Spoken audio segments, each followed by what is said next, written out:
Hello and welcome to World Insight with Tian Wei, coming to you from Beijing on CGTN. Coming up on today's program, a month after 122 UN members approved a treaty banning nuclear weapons, the US and the DPRK are threatening each other nukes. Are world powers willing and able to give up their nuclear arsenals?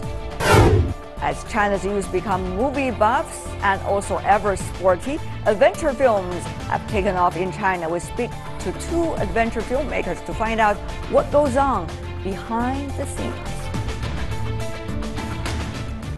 We begin today's show on the Korean Peninsula, where rhetorics of the fire and fury have been exchanged between the Democratic People's Republic of Korea and the United States. With Donald Trump vowing to meet the DPRK military actions with power of the world has never seen, and Kim Jong-un responding with a plan to nuke the U.S. island of Guam, the world suddenly has a deja vu feeling that hasn't come around since the Cold War ended nearly 30 years ago. So what is really going on? A war of words. From fire and fury to locked and loaded, U.S. President Donald Trump continues his war of words with the Democratic People's Republic of Korea. Nobody loves a peaceful solution better than President Trump, that I can tell you. Hopefully it'll all work out. And if anything happens to Guam, there's going to be big trouble in North Korea. The war of words kicked off on August 5th as the UN adopted tougher new sanctions against the DPRK proposed by the U.S. This was in response to the DPRK's nuclear plan and to recent missile tests. And tensions escalated as the DPRK warned the U.S. of a preemptive strike over Japan and into waters off Guam through 4 intermediate-range ballistic missiles. In response, South Korean President Moon Jae-in said there should be no more war on the Korean peninsula and urged to resolve the nuclear situation peacefully. There must be no war on the Korean peninsula. Whatever ups and downs we face, the North Korean nuclear situation must be resolved peacefully. Moon also said he believes the United States will respond to the current situation responsibly in a sense that is equal to South Korea. Despite the calling of calm from the international community, the escalating tensions have put Japan and South Korea under threat. They are now taking more precautions to defend themselves. South Korea is accelerating the deployment of THAAD. Meanwhile, Japan and the United States are holding a live-fire joint exercise in the northern Japanese city of Inawa, Hokkaido. It seems that a shadow has been casted over the entire Northeast Asia. Some people believe that the DPRK's plan to develop nuclear weapons would trigger an arms race among the neighboring countries. Could the war of nerves over the Korean Peninsula trigger a global nuclear arms race? In our Beijing studio, we have Mr. Yang Xiyu, Senior Research Fellow from the China Institute of International Studies. Joining us in Washington, D.C., Jonathan Pollack, Senior Fellow in the Center for East Asia Policy at the Brookings Institution. In Moscow, we are joined by Pavel Felgenhauer, who is a Russian security analyst. I want to welcome to the three of you, gentlemen. What is happening right now on the Korean Peninsula with North Asia? Do you think, Mr. Pollack, how much will it add to the already hypered desire to have arms race in the region? Well, the arms race is an interesting metaphor, we might say. We have to ask questions about what that kind of a dynamic is. I do think, very frankly, that if you see North Korea able to sustain and advance its capabilities, its strategic capabilities and so forth, it will heighten very much the attention on the part of other East Asian powers to how they credibly protect their own interests in this context. That would include, frankly, not only South Korea and Japan, but also China. If there are risks here of a conflict of one kind or another, that states have to protect themselves and their own security interests. So this is what's missing in Northeast Asia, the idea that you have some kind of a common framework within which all involved powers understand each other, understand their intentions, and can be frank with one another about how they approach issues of long-term security. It's really it's a missing part of the story right now. Mr. Yang, Mr. Pollack is pointing your direction, China. So is China doing an arms race as a result of what's going on in North Korea? No, simply because China is not level with the two Koreas. China indeed have been forced to be involved in the, to some degree, arms race, a strategic arms race with the United States, but at the strategic level, because our security pressures are mainly from the United States, not from the North Korea or South Korea, even from Japan, no.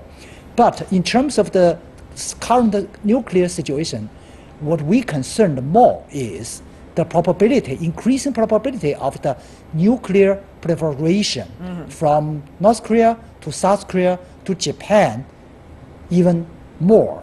So that is a nightmare for China. We are closing by nuclear powers, and also we are seeing the approaching of the collapse of the global NPT regime. That's right.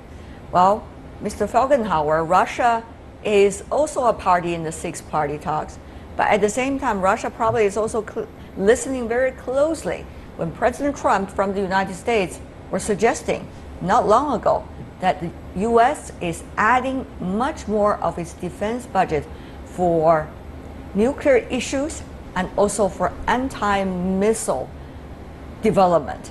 And he's talking about what's going on in North Korea and, quote, other factors as well, end of quote. It's no secret that Moscow and Washington have not been on good terms for some time, particularly given the recent drama. So what do you think, how Moscow will react to both the rhetoric and the possible actions of military buildup in the United States? With Russia and United States right now at very bad terms, both sides, or at least Moscow, has been falling back to kind of zero-sum game principles. And if something's bad for America, well, most likely that's not so bad for Russia. Though, of course, in the Korea issue particular, Moscow is going to be doing everything to keep a common position with Beijing. That's the most important thing, because if our relations with America are so sour, we need to maintain relations with Beijing. And actually, Russian diplomats and many in Moscow are not happy voting for the last resolution on sanctions on North Korea, but since China agreed, we had to carry on. So that's going, and of course, there's going to be a beefing up of American missile defense capabilities in the region, and most likely not only in the region, and that is not very good, though it's not an immediate threat. American missile defense capabilities are limited, but still it's a potential threat that the Russian generals don't like at all. All right. Mr. Pollack, I used the quote of Mr. Trump earlier when asking a question to Mr. Felgenhauer. But at the same time, your allies, South Korea, Japan, as a result of what's going on between US and North Korea, are also asking maybe they should develop their own so-called nuclear program because they don't trust the United States as the ally to save them. At least the US is already dragging them to the current situation. So what would you say? Well, I think this is where, ironically, there is a clear parallel interest between the United States and China. And we can put Russia to one side just for the moment on this, although you could add Russia to the equation as well. The U.S. has absolutely no desire, no interest in seeing South Korea and Japan openly pursue a nuclear weapons option, because not only would that be a fundamental breakdown in the non-proliferation regime, it would also be a fundamental breakdown in any concept of a regional security order in Northeast Asia. That is not in America's interest. I don't think it's in China's interest. I don't think it's in anyone's interest. But states will do what they can if they feel their own interests are not being protected. So that's one of the dilemmas right now. China objects very vigorously to steps that the United States undertakes to augment its defense relationships with South Korea and Japan. But South Korea and Japan have legitimate security concerns, and if the United States is going to avoid a situation where we see more evidence of moving towards a nuclear option in either of these places, the U.S. has to forestall it by its own actions and commitments. Now, I should emphasize, I don't think that right now either South Korea or Japan is openly moving this way, but there are voices in both countries that are talking about those needs, and frankly, that's one of the real danger points in regional security. So we could be, if we do not handle this situation carefully and effectively, we could see ourselves on the cusp of a real, potentially very worrying transition. Well said, Mr. Pollack.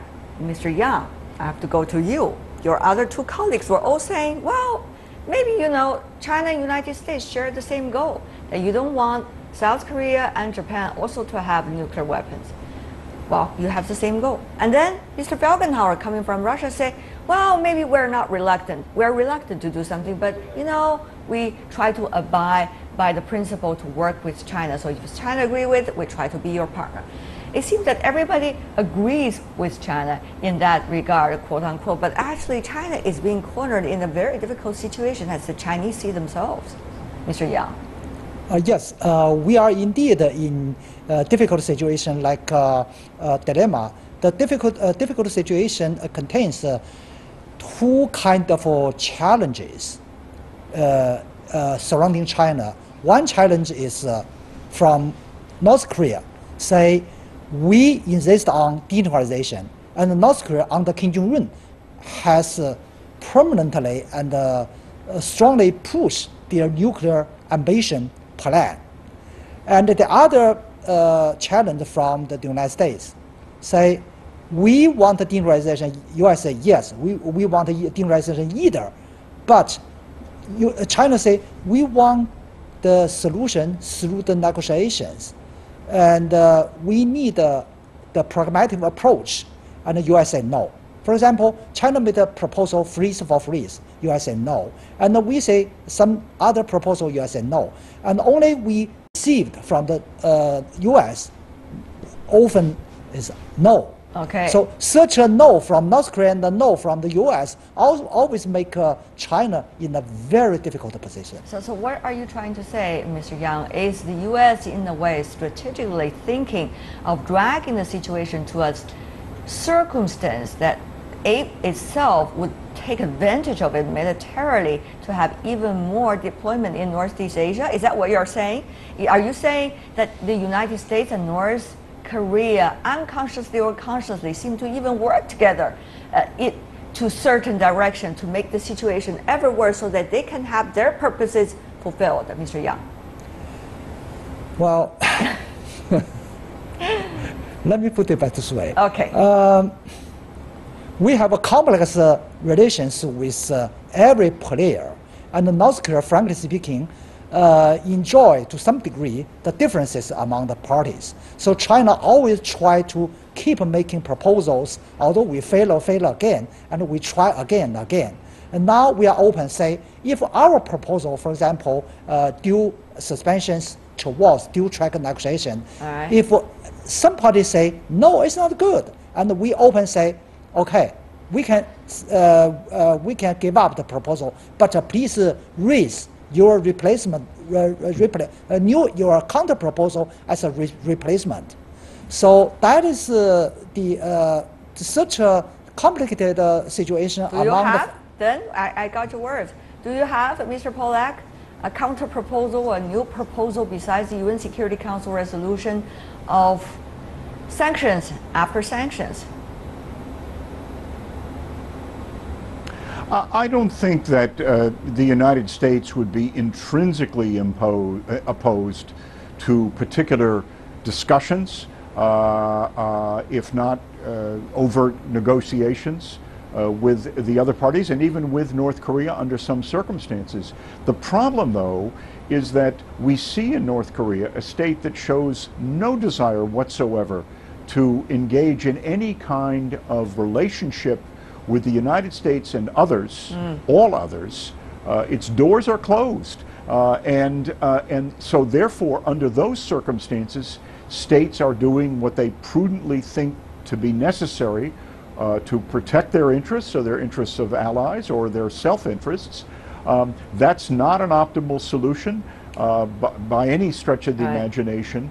But I would argue that fundamentally the first goal has to be the avoidance of a conflict, the avoidance of a military conflict which would have profound effects and not in good ways on the future of Northeast Asia. It would affect all the countries of Northeast Asia in very, very damaging ways, and it would have unpredictable effects. And first things first, I guess I would say, and the hopes that over time North Korea arrives at a more realistic understanding of how its own long-term interests would be best served. But we are not at that point. We're far from it. Mr. Falkenhauer, what is Russia doing at this point when all the parties are in very hot debate as to what to do in Northeast Asia? Can Russia afford to be one of those players in the region that just wait for things to happen? What else can Russia do? Well, your American counterparts are building up their missile systems, further their nuclear systems, and having Northeast Asian countries possibly also go into an ever-escalation of their preparedness militarily about something what they fear as the North Korea might do. What would that mean for Russia? Russian kind of ruling elite hopes that by kind of the Trump's policies that are not very well defined and often rather awkward and aggressive, the United States may isolate itself in this North Asia region, or maybe internationally, and that, again, in the context of a zero-sum game, that would most likely be seen in Moscow as good. The Russian main strategic interests right now lie, of course, in the West, in Ukraine, in the Baltics, maybe in Syria. Korea is not seen as a direct possible threat, and even a military conflict in Korea would be, of course, very dangerous, but Russia would do its best to stay aside of that. So that's what right now the Russian policy is, to wait for American mistakes, exploit American mistakes. Of course we're supporting the six-party talks. We're coordinating closely with China and hoping that maybe Washington is going to break its neck there. All right. Talking about Washington, Mr. Polak, I still have to have your analysis. It is a divided Washington we are talking about. There's no solution, we all know, no common consensus, but are there some solution proposals cooking up right now that might be able to gain eyeballs and even some votes? Eventually, that would help to resolve the situation. Military buildup is not the solution, as you may know, Mr. Polak. I think it is imperative that the Trump administration begin to act in a much more coherent and organized fashion on these issues. Policy cannot be made by, random statements from the president. There has to be some degree of a common view, which I don't see right now, and it's very distressing. I mean, for all of the United States' power, we see a situation where now, more than 6 months after President Trump became president, there are any number of positions that are vacant. We still, even in the midst of all of this crisis, we still have not named a new ambassador to the Republic of Korea. There is no Assistant Secretary of State for East Asian and Pacific Affairs. There is no Assistant Secretary of Defense for East Asian Affairs. There are, and you cannot expect to develop coherent and effective arguments with allies and with others if you are so incapacitated at that level of the leadership. So I'm saying this as an American. It's very, very distressing that that we see so little attention to this, and frankly, even major cuts in the State Department budget. It just simply makes no sense. Okay. Believe me, I am not alone in this perspective. You're not. We know that, Mr. Polak. Before we go, Mr. Yang, very briefly from you, 30 seconds if you can. Divided Washington, divided Northeast Asia. What can China do? Well, continue to explore the new proposals that can be accepted by all the parties. Say, we have got a very tough sanctions on North Korea, and then we should turn to the other focus point, say, cooperation among the parties to open the dialogue way. Well, if your proposal will be adopted by the other parties, that is. Thank you so much, Yang Xiyu and Pavel Felgenhauer, as well as Jonathan Polak. Really appreciate, gentlemen, for being with us. You're watching World Insight with Tian Wei. Still to come on our program, we speak to adventure filmmakers who describe their adventures from the top of the Himalayas to the forests of Siberia. We learn about how they captured and promoted these films for an increasingly sporty Chinese youth.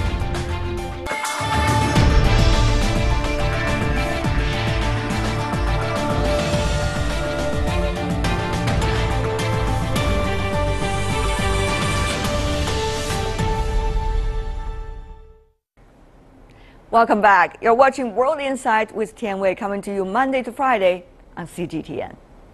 Adventure sports should never be exclusive to rock climbers, kayakers, mountaineers, and cavers. Now with more adventure sports films featuring these people, the audience can experience the excitement and thrill in their own comfort zone. Let's take a look. Mount Everest expedition have been one of the most popular themes for mountain films. But Farther Than the Eye Can See is different. It beautifully captures the emotion, humor and drama of a blind climber, Eric Weihenmaier's historic ascent, as well as 4 other remarkable firsts on Mount Everest. Adventure films are not often blockbusters in China, but with more promotions at various film festivals, they are becoming more popular in recent years. Banff, China has gradually become known by Chinese film fans since it was first introduced into China in 2010.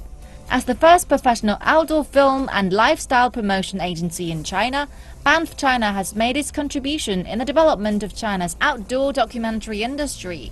With extreme sports attracting more fans in China than before, their related movies are also booming. These movies are encouraging people, young and old, to get out of their comfort zone and embrace adventure, a missing aspect of traditional Chinese culture. And now we are joined in the Beijing studio, Tina Chen, who is the founder of Banff, China, and also in Denver, the United States, we have Michael Brown, adventure filmmaker, 3 times Emmy Award winner. Welcome to both of you. I want to start with you, Michael. Thank you. Hi. So many times as adventure filmmaker, you've been to the Himalayas one after another time. What is about it? For me, there's a lot of anticipation, a little bit of fear, and as I get closer, the trek to base camp is over 10 days. And what happens is you kind of leave all the stress of being at home behind and start to get into that place. And so every day you're walking for 5 or 6 hours and your body starts to change and respond to being physical. And that's one of the best parts about it, is just sort of the anticipation, excitement, and every day you get higher and you start to see more of the surrounding countryside, and it becomes a more exciting place. We all know how much effort is really involved in making these films. Michael, I understand you were making earlier a film called Farther Than the Eye Can See. You were accompanying people visually challenged to eventually reach the summit of the Himalaya. And that was a strenuous trip. Tell me more about that. Well, I mean, visually challenged would be putting it lightly, because Eric's eyes are actually prosthetics. He doesn't have eyes. I mean, he can't see anything. And for me, it was a really amazing experience that it's opened up so many possibilities. And as a filmmaker, I love to explore people's passions and discover what is driving them to do the things that they do. As a character, we try to look for their vulnerabilities and the things that make their story compelling, because ultimately what I'm trying to do in a film is connect with the audience, get the audience to understand what we're doing and care about the characters. It's a real privilege. I love the process. You did love the process, don't you? And it seems that you are one of those very few joke tellers at a height of 26,000 feet. At least that's what Eric told us through an interesting quote he had about you. The one, you know, you were accompanying the one who was blind to get to the Himalayas. What kind of joke worked on the 26,000 feet? Michael, you have to tell us. Well, I have to say it goes all the way up to 29,000 feet, so another 1,000 meters above. So what was that joke? Close to 9,000 meters. But you know, mountaineers have a somewhat morbid sense of humor. There's so much suffering that goes on when you're high up that you kind of have to take it with a sense of humor just to keep the darkness at bay and not get overwhelmed by fear and dread. But we do make jokes about what it's like to be up there just because we have to. You know, you might come across a dead body, for example, and instead of being terrified or somehow horrified by that experience, it's more introspective. You start to wonder, it's like, well, I wonder what that person was thinking in the hours before they perished. And things like that. And then also, some of my favorites are that, you know, every time you climb Mount Everest, you lose about 40 IQ points. And since I've done it 5 times, I'm down about 200 from where I started. And so I'm getting kind of silly at this stage. But other things, you know, we just have a really good time with it. And it's just the way that mountaineers are. Understatement. And, you know, you might be wondering that once you get down again, are you going to have to amputate, you know, your toes because you haven't felt your feet for a few hours? And so the humor just goes around sort of things like that. It just keeps it light instead of getting too serious about it. The joke could be lightly told, and yet it was 29,000 feet high, and you have 25 to 30 pounds camera in your hand or on your back, and you have a team of people you are trying to encourage. It's really amazing. You know, what we are doing today, Michael, is really to let you guys to tell the stories, because it's just really the stories that really help us to understand what our world is about. So for now, I want to come back to our studio here in Beijing, to Tina Chen. You worked with Michael on encouraging the Chinese documentary makers, particularly young one, on making outdoor documentaries. Before we talk about them, let's talk about you. 8 years ago, you threw away everything you had and tried to start a film festival here in China that is all about outdoor documentaries. At the time, not many people had become fans of those documentaries yet. Were you worried that, you know, people are going to buy the tickets or not when they go to the theaters? Yeah, I worry about everything, because even people don't know there can be a documentary like this, and then nobody knows where's the audience, and the theater are going to show this film, and how whether I can find a sponsor. And even we don't know, even I have to apply the permit from the government. I know nothing, and the people knows nothing. So even every tiny bits like a work, it become like a mountain. It's hard. I don't know how to climb it. For the very first time, when I showed to the audience, I think there were only 400 people. And showed up to watch the movies. Yeah, to watch the movie. We didn't sell the tickets because we just want to know the reaction of the audience. And when I heard applause from the audience, and I knew, and there's a future for the film festival. And now, let's just skip all the process, which you struggled a lot. What about now? What is the reality now? How many people are interested, and what has been the impact of these outdoor documentaries for the current generation of Chinese young people? Yeah, we're getting more audience, and the audience are not only about the outdoor lovers, but also like normal people. Like normal people like me. Like me. But also like entrepreneurs and who come to the cinema not only for the outdoor sports, but also just for the inspiration of the film. There are so many young filmmakers. They're enthusiastic, they do wonderful work, and you have the first outdoor film festival for them.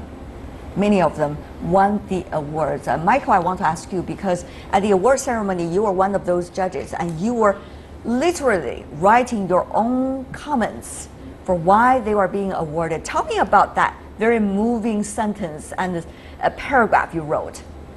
I think the reason is, as I recently celebrated my 51st birthday, and so, yes, it was called Supertramps. And having just celebrated my own 51st birthday, I can feel that I am becoming brittle and slowing down. And this film was such a celebration of youth and energy, and then having my own kids and seeing them start to experience sort of the pleasure of being alive and having this incredible thing we call our human body that can do so many things. It's amazing to see these people stretching themselves in the beautiful environment of the nature, to be able to get as close as possible, to enjoy it as much as possible. But that is only one of those documentaries in this year's festival. There are many more. Tina, for example, there's one called 7 Kilometers. That is one that is dedicated to those who are suffering from psychological issues. Tell me more about that. Yeah, that film actually, it's only one film from this year China Outdoor Film Festival who actually got awards from all the juries. And the artist, which is the old man in the film, and he had some mental problem. And in the film, they show that what the status when he was in the hospital and at home, but also shows how lovely he is become when he was outdoor. He was accompanied by some reluctant companions during an exhausting trip, an strenuous trip, sitting in one of those jeeps, trying to cross some of the most devastating and unimaginable path human could ever encounter. And eventually this guy, who had enormous psychological problems, seemed to be a triumphant winner at the end of the trip. It's an amazing transformation we're talking about here. Michael, besides that, there are also young people here in China. They enjoy the outdoor. They go out there to do the adventures. For example, those about Siberia. Tell me more about that.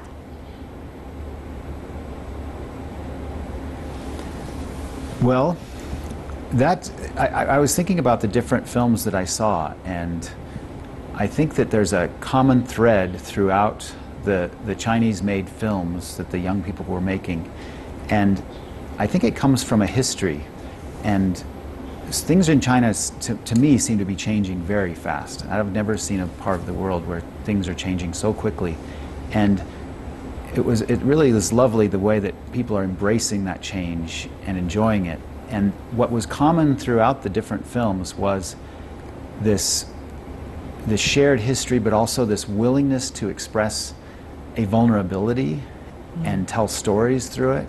And the film about Siberia, it brought that very human element through and told a story. And it was also a lot of fun because I got to meet the various filmmakers and have a conversation with them about what they were doing and ways that I thought their films might work better, which it made the whole process a lot of fun. And I mean, for me, that's where I'm going, is more towards this idea of sharing what I've learned over 3 decades of making films and seeing if I can't, help other people realize those dreams.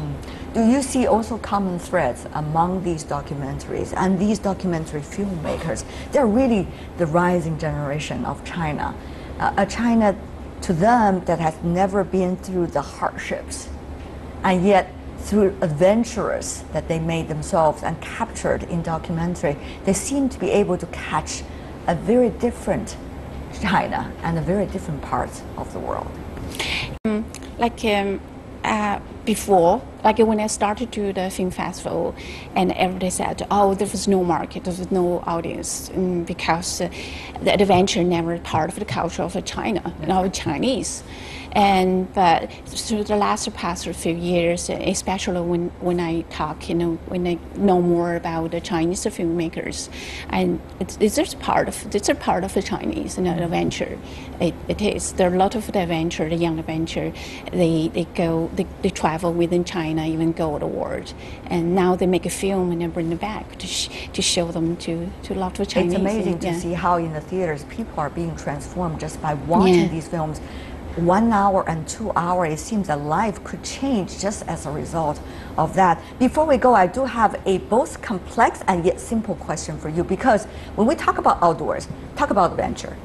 In fact, some of the extreme sports that we consider a few years ago could become mainstream sports and leisure just within a few years' time. So I guess for you, both of you, one is running these kind of festivals, the other is making those documentaries. That means you have to learn really fast, and you have to capture the motions and emotions as they transform themselves. Michael, briefly from you. Well, I mean, the sports are exciting, and the new sports are exciting, and I also have to say that the filmmaking itself is changing as radically because of new technology, and cameras have become very small and light, and the quality is now essentially cinema quality, absolutely perfect images. And so it changes so quickly. And for me, I realize that I don't still have the fire in me that wants to get up at 4 a.m. and set up a time lapse. So it's really about these younger people that have that energy, that can still get out there and make these things happen. Well, and for me, the truth, some of it still remains the same forever. Sorry. Go ahead.